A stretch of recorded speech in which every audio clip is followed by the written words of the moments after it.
अस्सलामु अलैकुम वरहमतुल्लाहि वबरकातुह। अल्हम्दुलिल्लाह वस्सलातु वस्सलामु अला रसूलिल्लाह अम्मा बाद। मेरे प्रिय साथियों, रसूल सल्लल्लाहु अलैहि वसल्लम की जीवन परिचय का ये दूसरा पाठ है हमारा।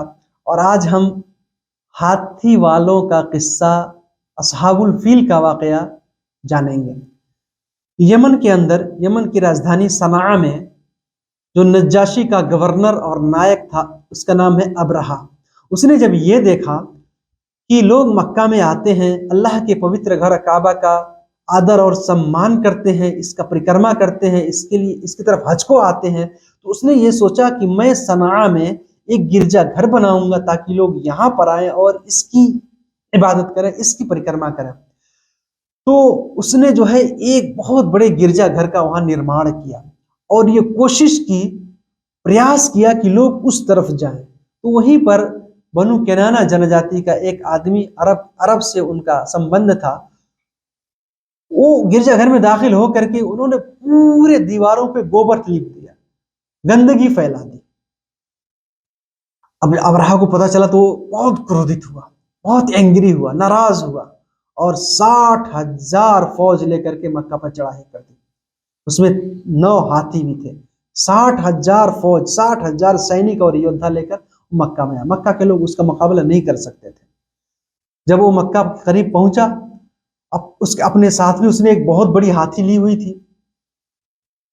जब वो अल्लाह के घर काबा की तरफ अपने सैन्य बल को लगाते थे, अपने जानवर को आगे करते थे, तो जानवर बैठ जाते, हाथी बैठ जाते थे। और जब दूसरी तरफ लगाते थे, हाथी भागने लगते थे। बहुत कोशिश, बहुत प्रयास किया उसने आगे बढ़ने के लिए, हाथी आगे नहीं बढ़े। अल्लाह के घर को ढाने के लिए हाथी आगे नहीं बढ़े। इसी अवस्था में थे कि दैवी प्रकोप, आकाशीय प्रकोप, अल्लाह का अजाब उनके ऊपर आया। अबाबिल पंछी, छोटे छोटे परिंदे 3 कंकरी अपने साथ में लेके आए, जिनको जहन्नम की आग में तपाया गया था, जहन्नम की आग में गर्म किया गया था। एक कंकरी अपने चोंच में और एक एक कंकरी अपने दोनों पंजों में, दोनों पैरों में, 3 कंकरी लेकर आते थे। जिसके ऊपर भी ये कंकरी गिरती थी वो हलाक हो जाता था, मर जाता था, उसका जिस्म वहां से कट जाता था। सारे सैनिक उसके बर्बाद हो गए, क्षतिग्रस्त हो गए, भागने लगे।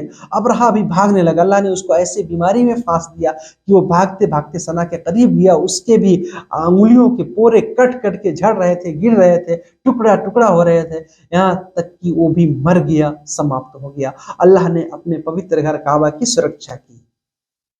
ये अल्लाह के रसूल सल्लल्लाहु अलैहि वसल्लम के जन्म से 50 दिन, केवल 50 दिन पहले का वाकया है। मक्का के लोग अबरहा के डर से भाग गए थे, जाके घाटियों में, पहाड़ों में छुप गए थे, गुफाओं में छुप गए थे। अल्लाह, बड़ा लंबा वाकया है, बहरहाल संक्षिप्त में यही है। अल्लाह ने अपने घर की सुरक्षा की और फिर मक्का वाले अपने अपने घरों में वापस आ गए। कल के पाठ में मैंने बताया था कि आप सल्लम का जन्म सोमवार के दिन हुआ। तारीख में मतभेद है इतिहासकारों के बीच कौन सी तारीख थी इस बारे में, लेकिन दिन फिक्स है सोमवार का दिन 571 ईस्वी में। तारीख 9 तारीख है, 9 रबीउल अव्वल या 12 रबीउल अव्वल या कौन से दिन है। अला कुल्ली हाल, जब रसूल सल्लम का जन्म हो गया, शुभ जन्म, सारे लोग बड़े खुश हुए। और सबसे पहले जो है जिन्होंने आप सल्लल्लाहु अलैहि वसल्लम को दूध पिलाया वो है अबू लहब की दासी सुवैबा। सुवैबा ने सबसे पहले दूध पिलाया और इससे पहले उन्होंने हज़रत हमजा, आप सल्लम के काका, आप सल्लम के चाचा हज़रत हमजा को भी दूध पिलाया था। इस वजह से हज़रत हमजा रसूल सल्लम के दूध शरीक भाई यानी रज़ाई भाई भी हैं।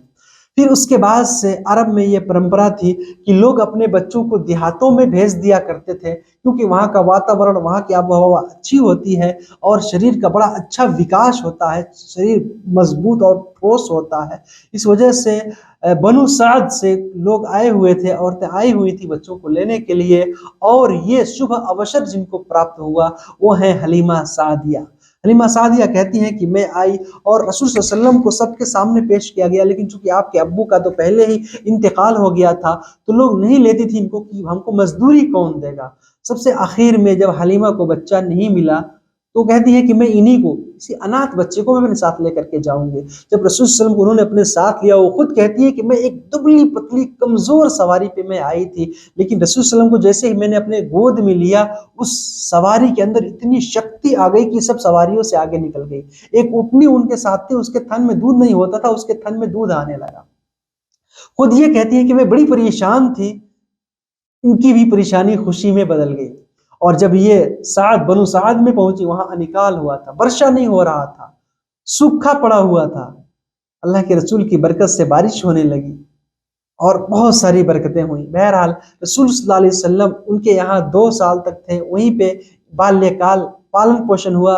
हलीमा सादिया ने 2 सालों तक दूध पिलाया। जब 2 साल की अवधि पूरी हुई, फिर वो लेकर के मक्का आमिना के पास आई और आमिना से उन्होंने ये विनम्र अनुरोध किया, गुजारिश की कि इस बच्चे को कुछ दिनों तक मेरे साथ और रहने दीजिए, क्योंकि इसके अंदर बहुत बरकत है। आमिना ने कहा ठीक है, लेके जाइए। फिर वो लेकर के गई और रसूल सल्लल्लाहु अलैहि वसल्लम तकरीबन 4 या 5 साल तक टोटल हजरत हलीमा सादिया के यहाँ रहे।